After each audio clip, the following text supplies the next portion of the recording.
Hey guys, my name is Prakrut Upadhyay. I'm a student at the Guelph University. It is one of the universities located in Canada.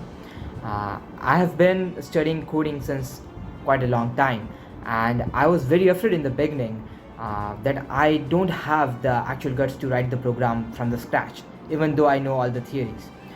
So I joined Royal Technosoft, and under guidance of Dhiraj sir, I can say now that I don't or I have the fear to actually face the difficult problems. I have got the confidence to face them. It is a tremendous journey that Royal Technosoft has made me do, and I'm very grateful to it. When I actually wanted an internship, Dhiraj sir helped me to get an internship, and there I was exposed to a lot of the corporate world and a lot of actual coding problems.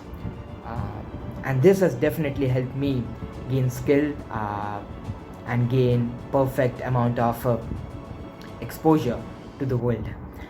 I'm very much thankful to him, and I have a message for all of you that just do what your guru says, because if you follow him blindly, he's just gonna get you to the spot where you would not have even imagined to be.